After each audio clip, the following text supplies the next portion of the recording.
स्वागत है आपका सिलेक्शन ड्रीम के यूट्यूब चैनल पर। हम आपके लिए लेकर आए हैं एमपी पुलिस कांस्टेबल एग्ज़ाम 2025 की 27 नवंबर की फर्स्ट शिफ्ट का एग्ज़ाम एनालिसिस। इसमें हम आपको करवाने वाले हैं जीके और जनरल साइंस से संबंधित महत्वपूर्ण प्रश्न जो कि 27 नवंबर की फर्स्ट शिफ्ट में पूछे गए थे। इसीलिए वीडियो को अंत तक देखें। इन प्रश्नों के साथ ही हम इसका आंसर और उससे संबंधित कुछ फैक्ट भी बताने वाले हैं जो कि आने वाली शिफ्टों में आने की संभावना है। इसीलिए वीडियो को अंत तक ज़रूर देखें। जिसने चैनल को सब्सक्राइब नहीं किया है वह चैनल को सब्सक्राइब करें। आइए देखते हम। प्रश्न है हमारा, भारत में वर्नाकुलर प्रेस एक्ट किसके द्वारा लाया गया था? इसका आंसर होगा भारत में वर्नाकुलर प्रेस एक्ट वर्ष 1878 में तत्कालीन वायसराय लॉर्ड लिटन द्वारा लाया गया था।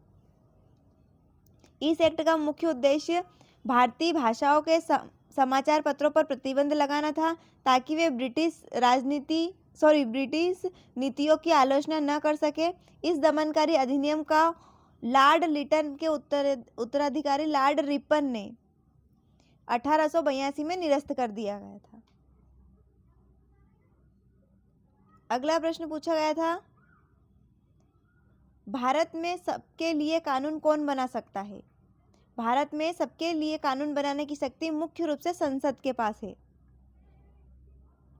संसद केंद्र सरकार के लिए कानून बनाने वाली सर्वोच्च विधायी संस्था है। यह लोकसभा और राज्यसभा से मिलकर बनती है। यह संघ सूची और समवर्ती सूची में दिए गए विषयों पर कानून बनाती है। अगला प्रश्न पूछा गया था, हीरा भूमिया का मेला कब और कहाँ आयोजित किया जाता है? हीरा भूमिया का मेला प्रतिवर्ष अगस्त और सितंबर के महीने में आयोजित किया जाता है। यह मेला मुख्य रूप से मध्य प्रदेश के ग्वालियर जिले और उसके आसपास के क्षेत्रों में लगता है। यह मेला हीरामन बाबा की स्मृति में आयोजित किया जाता है, जिन्हें पशुओं के रोगों को ठीक करने और भक्तों की मनोकामनाएं पूरी करने के लिए जाना जाता है। यह मेला कई सप्ताह तक चलता है। यह स्थानीय संस्कृति और परंपरा का एक महत्वपूर्ण हिस्सा है, जहां लोग दूर दूर से बाबा का आशीर्वाद लेने आते हैं। अगला प्रश्न पूछा गया था, 2023 का पुलित्जर पुरस्कार फिक्शन श्रेणी में किसे दिया गया?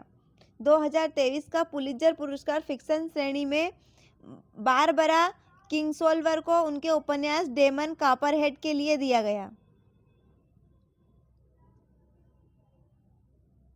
बारबरा किंगसोल्वर की यह कृति चार्ल्स डिकेंस के उपन्यास डेविड कॉपरफील्ड पर आधारित थी, जो आधुनिक अपालाचिया में अफीम संकट को दर्शाती है।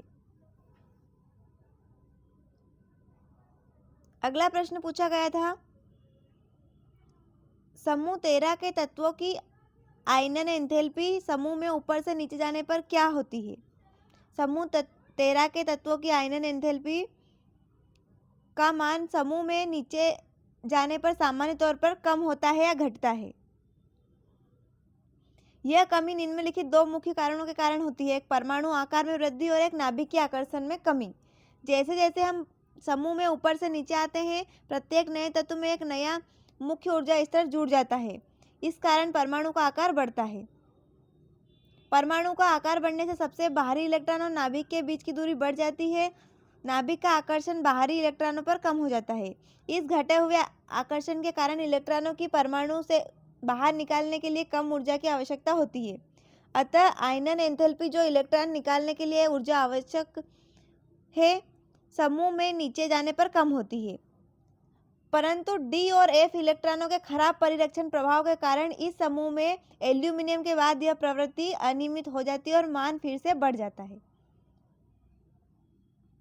अगला प्रश्न पूछा गया था, यदि किसी चालक तार की लंबाई बढ़ा दी जाए तो उसकी प्रतिरोधकता दुगुनी क्यों नहीं हो जाती?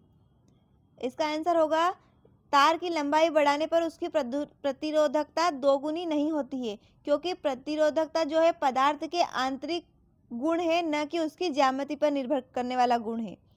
प्रतिरोधकता पदार्थ की वह क्षमता है जो विद्युत धारा के प्रवाह का विरोध करती है। यह केवल दो कारकों पर निर्भर होती है, पदार्थ की प्रकृति पर और तापमान पर। लंबाई पर निर्भरता नहीं है, क्योंकि प्रतिरोधकता पदार्थ की आंतरिक संरचना पर निर्भर करती है। इसलिए यदि आप किसी पदार्थ के तार की लंबाई या मोटाई बदलते हैं तो प्रतिरोधकता का मान अपरिवर्तित रहता है।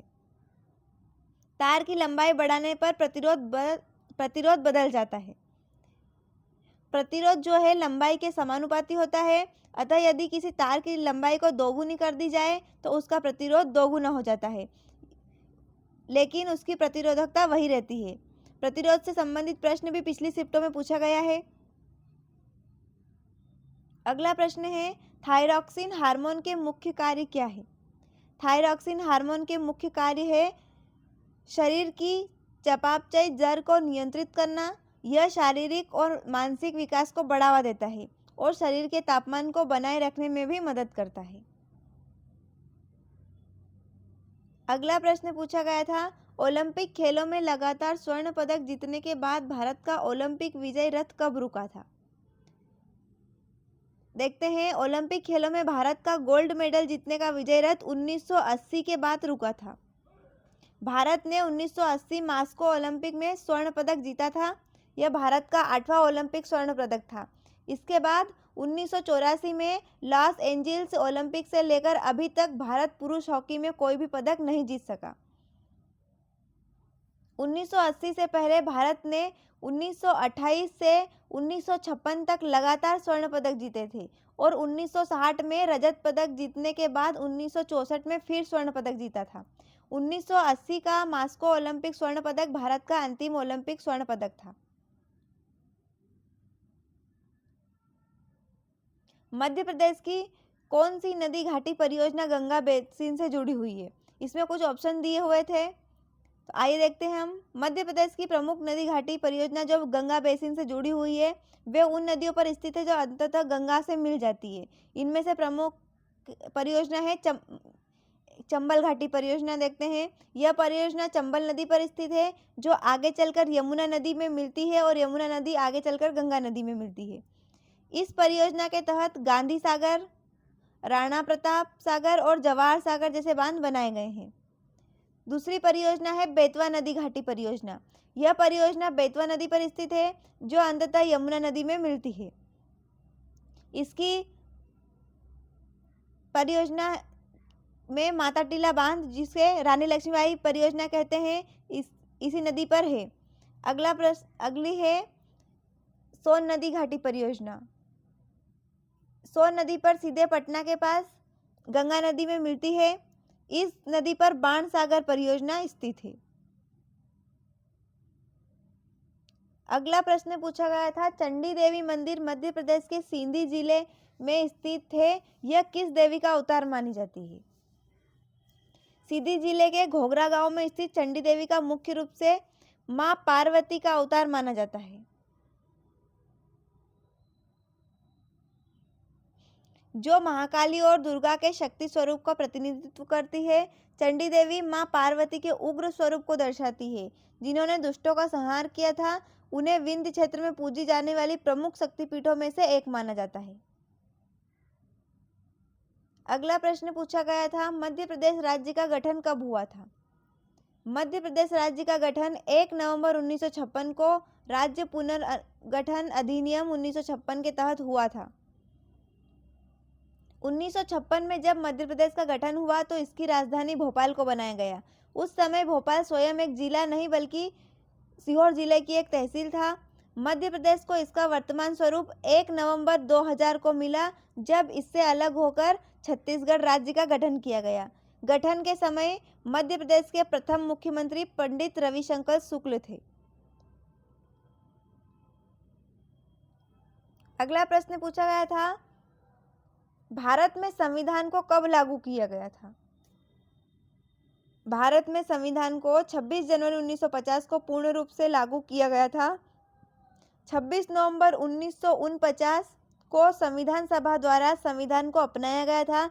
इसी दिन को अब संविधान दिवस के रूप में मनाया जाता है।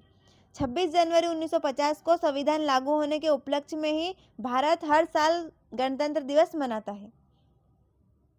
संविधान सभा की प्रारूप समिति के अध्यक्ष डॉक्टर BR अम्बेडकर थे, जिन्हें भारतीय संविधान का जनक माना जाता है। अगला प्रश्न पूछा गया था, भारत के नवे राष्ट्रपति कौन थे? भारत के नवे राष्ट्रपति डॉक्टर शंकर दयाल शर्मा थे। उन्होंने 25 जुलाई 1992 से 25 जुलाई 1997 तक भारत के राष्ट्रपति के रूप में कार्य किया। उनका जन्म भोपाल, मध्य प्रदेश में हुआ था। राष्ट्रपति बनने से पहले उन्होंने भारत के 8वें उपराष्ट्रपति के रूप में कार्य किया था। भारत के राष्ट्रपति का देखेंगे हम। भारत के पहले राष्ट्रपति थे डॉक्टर राजेंद्र प्रसाद, दूसरे राष्ट्रपति डॉक्टर सर्वपल्ली राधाकृष्णन, तीसरे राष्ट्रपति डॉक्टर जाकिर हुसैन, चौथे राष्ट्रपति थे वी गिरी, पांचवें राष्ट्रपति फखरुद्दीन अली अहमद, छठे राष्ट्रपति नीलम संजीव रेड्डी, सातवें राष्ट्रपति थे ज्ञानी जेल सिंह, आठवें राष्ट्रपति आर वेंकटरमन, नवें राष्ट्रपति डॉक्टर शंकर दयाल शर्मा, 10वें राष्ट्रपति थे KR नारायण, 11वें राष्ट्रपति डॉक्टर APJ अब्दुल कलाम, 12वें राष्ट्रपति प्रतिभा पाटिल, 13वें राष्ट्रपति प्रणब मुखर्जी, 14वें राष्ट्रपति रामनाथ कोविंद और 15वें राष्ट्रपति है द्रौपदी मुर्मू। अभी हमने 27 नवंबर की फर्स्ट शिफ्ट में MP पुलिस कांस्टेबल की एग्ज़ाम में जितने भी प्रश्न पूछे गए थे उन्हें देखा है, जो कि GK और जनरल साइंस से संबंधित थे। ऐसे ही प्रश्नों को देखने के लिए चैनल को सब्सक्राइब करें। नेक्स्ट वीडियो में हम आपके लिए अगली शिफ्ट में पूछे जाने वाले प्रश्नों को लेकर आएंगे, इसीलिए चैनल पर बने रहे। मिलते हैं अगले वीडियो में। धन्यवाद।